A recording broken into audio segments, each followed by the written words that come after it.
Hello အားလုံးပဲမင်္ဂလာပါကျွန်တော်တို့ Manchester United တင်းနေနေကတော့အဆင့်3နဲ့တည်ကြသွားပြီဖြစ်ပါတယ်ချန်ပီယံလိဝင်ကလည်းတည်ကြသွားပြီဖြစ်ပေမဲ့ဒီဟာဒီ Old Trafford ကွင်းရဲ့နောက်ဆုံးပွဲစဉ်ဖြစ်တာမို့လို့စိတ်ဝင်စားရရင်လည်းပြည့်နေနေမှာဖြစ်ပါတယ်ဘာလို့လဲဆိုတော့ကျွန်တော်တို့ရဲ့ကွင်းလက်ကလာမှာ customer တို့အနေနဲ့သူ့ရဲ့ဒီဟာဒီမှာ Theater of Dream မှာသူ့ရဲ့နောက်ဆုံးပွဲစဉ်ကိုကစားသွားမှာပဲဖြစ်တာမို့လို့ပါပြီးတော့ကျွန်တော်တို့တင်းနေနေရလဲဒီ Old Trafford မှာဒီဟာဒီရဲ့နောက်ဆုံးပွဲစဉ်မှာမို့ပွဲစဉ်ဖြစ်တာမို့လို့အနိုင်ခံဖို့လည်းလိုအပ်နေပါဟုတ်ကဲ့ပါကျွန်တော်တို့ရဲ့ Manchester United ရဲ့နောက်ဆုံးရတဲ့တင်းနေနဲ့ပွဲကြို3တက်ကြတွေကိုနားဆင်မှုကျွန်တော်ရဲ့ AMI Plus Channel လေးကနေကြိုးစားပါရခင်ဗျာအားလုံးပဲမင်္ဂလာပါဒီနေ့ပွဲစဉ်ကတော့ Premier League 30ပွဲစဉ်30အနေနဲ့ကျွန်တော်တို့ United တင်းကတော့ Nottingham Forest တင်းကိုဒီနေ့ညနေ6နာရီချိန်မှာပဲ Old Trafford မှာပဲအခမ်းအနားမှာဖြစ်ပါတယ်ဒီနေ့ပွဲစဉ်ကိုကန်တဲ့ဒိုင်လိုကြီးအနေနဲ့ကတော့ Michael Salisbury ကကန်တဲ့တောင်းပွဲဖြစ်ပါတယ်ပြီးတော့လက်ရှိကျွန်တော်တို့ United တင်းကအဆင့်3နဲ့ Champions League ဝင်ကတည်ကြသွားပြီပဲပြီးတော့စိတ်ဝင်စားစရာအနေနဲ့ကတော့ပြီးခဲ့တဲ့ဂျာရက်မှာကျွန်တော်တို့ရဲ့နီးပြ Michael Carrick ကိုကျွန်တော်တို့ရဲ့ပိုင်ရှင် Regulator အုပ်စုကနေပြီးတော့နောက်ရဒီနီးပြခံရဖို့တည်ကြတဲ့လောက်ရှိသွားပြီမို့လို့ကြာခင်မှာပဲ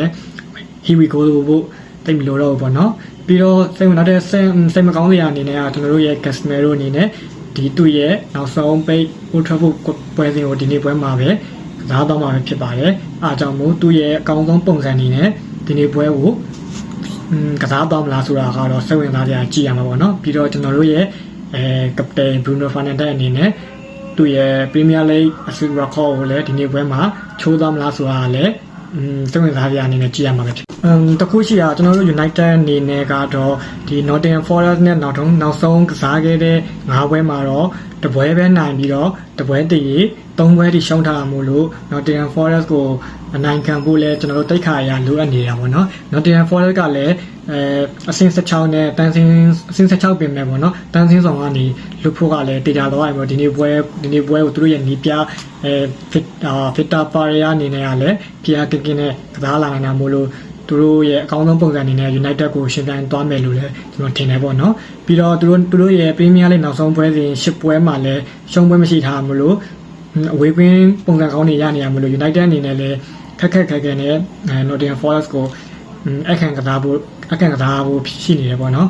ပြီးတော့ဒိုင်ယာရတဲ့တင်းတွေကတော့ United ဘက်မှာတော့ Manchester United ဘက်မှာတော့ဒီကျွန်တော်ရဲ့တိုက်စစ်မှုဆက်ခိုးနဲ့ကျွန်တော်ရဲ့ဒီဒိုင်ယာကုသလာအောင်မြင်ခဲ့တဲ့ဒီလေးအနေနဲ့ဒီနေ့ပွဲကိုတော့တေချာတော့လက်ချော့သွားပြီးတော့ဒီ Nottingham Forest ဘက်မှာတော့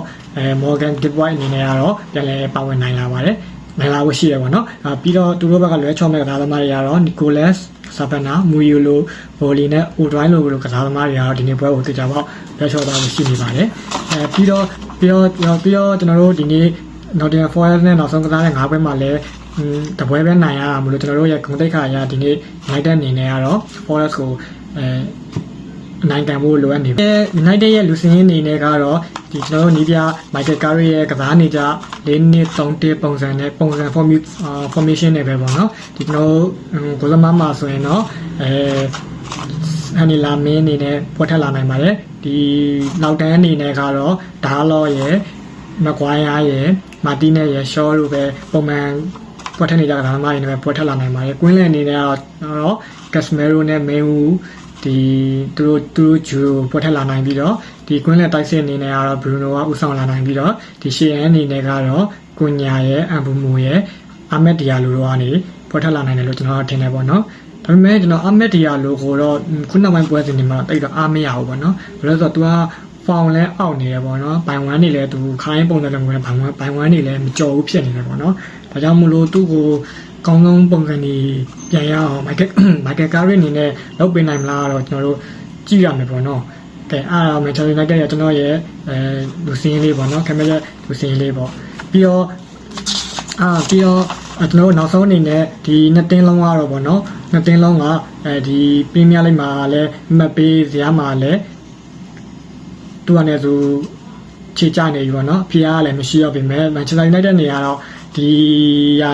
နောက်ဆုံးပွဲအနေနဲ့အနိုင်ကန်ဖို့ဒီဂုဏ်သိက္ခာရအရေးကြီးနေတယ်ပေါ့နော်အားကြောင့်မို့လို့ကျွန်တော်အနေနဲ့ကတော့ United အနေနဲ့ကတော့ပေါ့နော်ဒီ Nottingham Forest ကိုဒီအိမ်ကွင်းမှာ 2-0 ဒါမှမဟုတ် 3-1 နဲ့ဒီ Forest ကိုနိုင်ကန်သွားမယ်လို့ကျွန်တော်ကတော့ထင်တယ်ပေါ့နော် ကဲဘောလာတို့ရောဒီနေ့ပွဲစဉ်မှာဘလို့ရလက်တွေထွက်ပေါ်လာနိုင်မယ်လို့ထင်ပါတယ်ဒီဗီဒီယိုလေးရဲ့ comment အောင်မှာဝင်ရဆွေးနွေးကြပါအောင်ခုလိုကျွန်တော်ရဲ့Manchester United ရဲ့နဲ့ပတ်သက်တဲ့ပွဲကြိုတုံးတက်ချက်တွေကိုအမြဲနားဆင်နိုင်ဖို့ကျွန်တော်ရဲ့ MU+ MM Channel လေးကို Subscribe လုပ်တော့မမေ့ကြနဲ့အောင်နော်အားလုံးကိုကျေးဇူးတင်ပါတယ်